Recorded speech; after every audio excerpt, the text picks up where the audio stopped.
भेल तैयार है 16 सालों का ब्रेकआउट देने के लिए। तो क्या आप तैयार हो इसमें प्रॉफिट कमाने के लिए? चलिए चार्ट पर समझते हैं मेरे कहने का मतलब क्या है। See this is the bell chart. मैंने मंथली टाइम फ्रेम पे चार्ट फ्रेम ओपन किया। एंड इफ यू सी 2007 2008 के अंदर इसने एक हाई बनाया था 390 रुपीज के आसपास लाइफ टाइम हाई बनाया था। उसके बाद में इसमें एक अच्छी खासी गिरावट देखने को मिली, 130 रुपीज के आसपास में आ गया था। और ये गिरावट बेल स्पेसिफिक नहीं थी, ये मोस्ट ऑफ द शेयर्स में आई थी। रीजन में कि यहाँ पर मार्केट क्रेश आया था, 2008 का मार्केट क्रेश आया था। और 2008 के मार्केट क्रेश के इमीडिएटली नेक्स्ट ईयर में most of the PSC stock ने ट्राई किया कि वो अपने जो पुराने हाइज है उसको ब्रेक करे और आगे जाए। बट हुआ क्या कि इसका उल्टा, वो अपने पुराने हाई के आसपास में आए एंड ब्रेक डाउन दे दिया। ये हुआ था most of the PSC stock में। Not only this is not only the bell story, बहुत सारे स्टॉक में ऐसा हुआ था। इवन आप देखोगे सेल का चार्ट भी आपको सिमिलर दिखेगा कि 2008 के हाई को इमीडिएटली नेक्स्ट ईयर में ट्राई करने का कोशिश किया, बट तोड़ नहीं पाया और एक अच्छी खासी गिरावट देखने को मिली। सेल का मैं क्यों एग्जांपल दे रहा हूँ, रीजन में कि जो पैटर्न आपको अभी बीएचईएल में दिख रहा है ना, सिमिलर काइंड ऑफ पैटर्न आपको सेल में भी दिखेगा। वो भी अपना 15 साल का ब्रेकआउट देने की तैयारी कर रहा हूँ, उसका वीडियो मैंने ऑलरेडी अभी पोस्ट कर दिया। तो समझते हैं 344 के आसपास में आता है, अपने पुराने हाई के आसपास में आता है। उसके बाद में एक अच्छी खासी गिरावट इसमें देखने को मिलती है। और 17 रुपीज के आसपास में आके कहीं पर 23 रुपीज के आसपास में आके कहीं पे एक लो बनाता है। उस टाइम सब लोग बोल रहे थे कि बेल तो अब बेल से भी सस्ता हो गया है, ठीक है।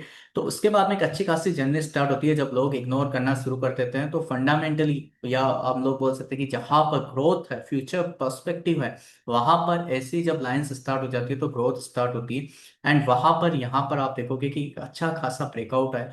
ये 17 रुपीज का शेयर 312 रुपीज तक कंटिन्यूसली जाता है। अब देखो कि इसने किस तरीके से रेस्पेक्ट किया। देखो लॉजिकली जब इसने 130 रुपीज के आसपास में यहाँ पर सपोर्ट लेके नहीं स्टार्ट करी थी, अब 130 का ही सपोर्ट लिया था। ये देखो, ये पहले भी जब एक नई जर्नी स्टार्ट हुई थी तो ये पूरी जर्नी है ना यहाँ कहीं पे सपोर्ट लेके स्टार्ट हुई थी, तो इसने भी 130 का सपोर्ट लिया। जब यहाँ कहीं से एक ब्रेकडाउन आ रहा था तो ये जो फर्स्ट पुल बैक है ना वो इसी के आसपास में आए, यहाँ कहीं पे मंथली कंसोलिडेशन हुए। इसके बाद में यहाँ पर एक अच्छा खासा ब्रेकडाउन है, फर्स्ट पुल बैक आया अगेन यहाँ कहीं पे। ये देखो ये बार बार इसका सपोर्ट लिया। देन ये आप बोल सकते हो head and shoulder kind of pattern है ना, ब्रेकआउट मिला। तो 130 लेवल बहुत इंपॉर्टेंट था, तो लॉजिकली इसको रेस्पेक्ट देना था इस पूरी जर्नी में। मैं आपको स्टोरी बता रहा हूँ कि ये पूरा पहले क्या हुआ, ये आगे आपको चार्ट को समझने में काम आए इसलिए।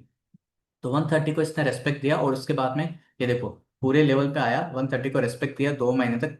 एंड उसके बाद में एक पुलिश इंगल्फिंग कैंडल से इसको ब्रेक किया, वेरी गुड। इसके बाद में आपको नया जो रेस्पेक्ट देना चाहिए था वो देना चाहिए था इस लेवल के आसपास में। ये क्या लेवल है, 195 से 200 रुपीज के आसपास में। क्या इसने रेस्पेक्ट दिया? इसने डायरेक्टली ब्रेक करने का कोशिश किया। एक बार मैं ये लाइन हटा देता हूँ सो दैट थोड़ा सा इजी हो जाए समझने के लिए। तो ये जो लेवल था, इस लेवल को आपको रेस्पेक्ट देना चाहिए था। 195 से 205 के आसपास का ये लेवल है। तो इसने क्या किया, अभी इसने डायरेक्टली क्रॉस करने का कोशिश किया। तो इस केस में आप क्या करोगे कि जिन लोगों ने नीचे के लेवल पे एंट्री ले रखे हैं उनको एंजॉय करने दोगे डेफिनेटली, और आप नई एंट्री नहीं लोगे क्योंकि ऑलरेडी नीचे से लोग एंटर हो चुके हैं। नई एंट्री यहाँ पर कहाँ बनी, जब ये रेड कैंडल से इसने रिटेस्ट किया और इसको ब्रेक किया तो यहाँ पर एक नई स्विंग ट्रेडिंग की अपॉर्चुनिटी बनी और लोगों ने एंजॉय किया और यहाँ तक गए। अभी ये जो लेवल्स थे वापस जो 2024 में आए थे, इससे पहले फर्स्ट टाइम कहाँ आए थे, 2010 के अंदर आए थे। तो 14 ईयर्स बाद अगर आपका लेवल आ रहा है तो आपका किस तरीके से ब्रेकआउट होना चाहिए लॉजिकली।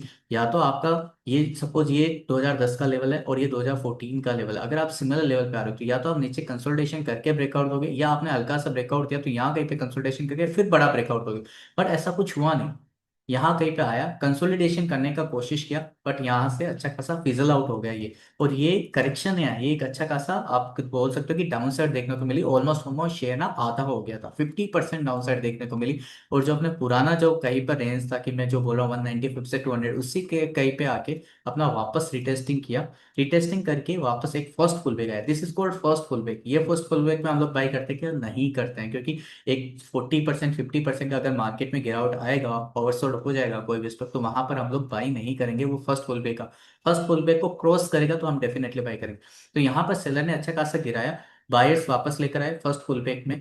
देन सेलर्स ने वापस नीचे ले जाने की तैयारी कर ली कि इसको वापस 17 रुपीज 20 रुपीज पर लेके चलते हैं। बट यहाँ पर बायर अब स्ट्रांग हो गए और ये जो पहले वाला जो रेसिस्टेंस था, इस बार इसने क्या काम किया, सपोर्ट का काम किया और बायर ने वापस इसको अपसाइड मोड में मारा। और ये देखिए इस तरीके से हायर साइज चल के ये जो पहले के लेवल से, इसको इस बार इसने एक अच्छी खासी बुलिश इंगल्फिंग कैंडल के साथ में जो पहले के लेवल्स थे, कौन से लेवल से, 2010, उसके ऊपर क्लोज देने की तैयारी कर। तो आपको पूरा चार्ट फ्रेम समझ में आया क्या कि सेलर्स ने हर लेवल पे कोशिश कर लिया है इसको नीचे लाने की। बट अभी बायर्स हर लेवल पे फाइट करके सेलर से आगे आ गए। जो भी लेवल्स रेस्पेक्ट देने थे उन सबको इसने रेस्पेक्ट दे दिया है, और एक बुलिश इंगल्फिंग कैंडल्स यहाँ पर बना लिए। तो मुझे चार्ट बहुत पसंद आया। तो अब यहाँ पर होना क्या चाहिए, मुझे लगता है कि पर्सनली ये जो लेवल्स है ना, ये वाले जो लेवल्स है, यहाँ कहीं पे अगर किसी ने ऑलरेडी नीचे के लेवल से बाई कर तब तो उसको एंजॉय करने दो, ठीक है। उसको तो डेफिनेटली रैली को राई करना चाहिए, और मैंने ऑलरेडी नीचे के लेवल पे बाई कर रखा है, डिस्क्लेमर दे देता हूँ, ठीक है। बट क्या यहाँ पर नई एंट्री लेनी चाहिए क्या, उसके लिए एक बार मैं आपको डेली चार्ट फ्रेम समझाता हूँ। इस डेली चार्ट फ्रेम को ठीक से देखो। ये जो रैली स्टार्ट हुई ना, 242 रुपये से स्टार्ट हुई है, एंड ऑलरेडी 339 के आसपास में चल रही है। मतलब जिन लोगों ने यहाँ कहीं पे लिया वो अच्छे खासे प्रॉफिट के अंदर बैठे हैं, और शेयर ऑलरेडी एक अच्छा खासा जंप कर गया है। और ये जो शेयर है, ये ऑलमोस्ट 15 ईयर्स बाद में इस लेवल पे वापस ब्रेकआउट देने की तैयारी कर रहा है। तो क्या आपको यहाँ नई एंट्री लेनी चाहिए? नो, लॉजिकली नो, क्योंकि यहाँ पर आप इसको डेली चार्ट फ्रेम पे ठीक से समझो, यहाँ पर हल्की सी प्रॉफिट बुकिंग बाकी। तो अभी नई एंट्री आपको दो वे आउट में लेनी चाहिए, या तो यहाँ से हल्की सी गिरावट आए और एक शार्प अप मूव आए, या कंसोलिडेशन करके अप मूव आए, तो आपको नई एंट्री लेनी चाहिए। सेकेंडली, आपको जो नई एंट्री लेनी चाहिए वो लेनी चाहिए जब ये वाला लेवल ब्रेक हो, जो पहले के हाईज है 366, इसके ऊपर अगर क्लोजिंग आती है तो आपको लेनी चाहिए। बट ये भी अगर डायरेक्ट क्लोजिंग आती है तो एक बार अवॉइड करना चाहिए, कहीं ना कहीं यहाँ कहीं पे जाके, क्योंकि ये लेवल भी फर्स्ट टाइम टेस्ट होंगे 2007। तो यहाँ कहीं पे रिटेस्टिंग हो या कंसोलिडेशन, उसके बाद तो 337 जो करंट मार्केट प्राइसेस से लेकर 366 नो ट्रेडिंग जोन है फॉर द न्यू एंट्रीज, जिनके पास ऑलरेडी है डेफिनेटली होल्ड करना चाहिए। और नई एंट्रीज आपको कब लेनी चाहिए, जब ये जो पहले के हाइस अब 2007 2008 के हाइस ब्रेक हो, वहां पर कहीं पे जाके आपको रिटेस्टिंग मिले या कंसोलिडेशन मिले, उसका ब्रेकआउट हो, वहां कहीं पे जाकर आपको नई रैली लेनी चाहिए, ठीक है। अब जिन लोगों ने ऑलरेडी ले रखा है उन लोगों को स्टॉप लॉस कहाँ लगाना चाहिए, सी आप दो पर्सपेक्टिव से देख सकते हो। First is trading perspective. अगर आपका ट्रेडिंग पर्सपेक्टिव है तो आपको अपना 320 रुपीज के आसपास में क्लोजिंग बेसिस पे स्टॉप लॉस लगाना चाहिए। बट जिन लोगों ने इसको लॉन्ग टर्म व्यू से ले रखा है, तो मुझे लगता है कि आप अपना स्टॉप लॉस थोड़ा सा नीचे कर लीजिए।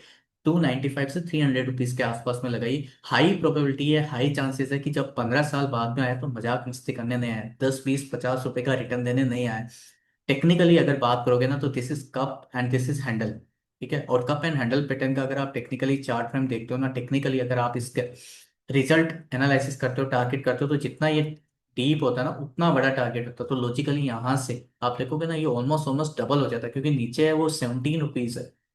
तो हाई चांसेस है, हाई प्रोबेबिलिटी है कि यहाँ से आपको 25% से 30% की अपसाइड देखने को मिल सकती है। तो अपने स्टॉप लॉस को ट्रेल करते चलिए। एसआईपी के मोड में अगर आपको अगर ट्रेडिंग के लिए लिया है तो एसआईपी के मोड में आप इसमें प्रॉफिट बुकिंग कर सकते हैं, और नई एंट्री के लिए आपको वेट करना चाहिए। नहीं तो ऐसा नहीं हो, ये भी पॉसिबिलिटीज हाई है, मतलब पॉसिबिलिटी ये भी हो सकती है कि यहाँ से कंसल्टेशन करके फिर एक बार यहाँ पर गिरावट देखने को मिल जाए, मतलब कुछ भी हो सकता है। तो हमेशा सेटअप के ऊपर काम करो। सेटअप हमको नई एंट्री 366 के ऊपर ही दे रहा है। पुरानी एंट्री जिन्होंने लिया उन्होंने तो डेफिनेटली एंजॉय किया है।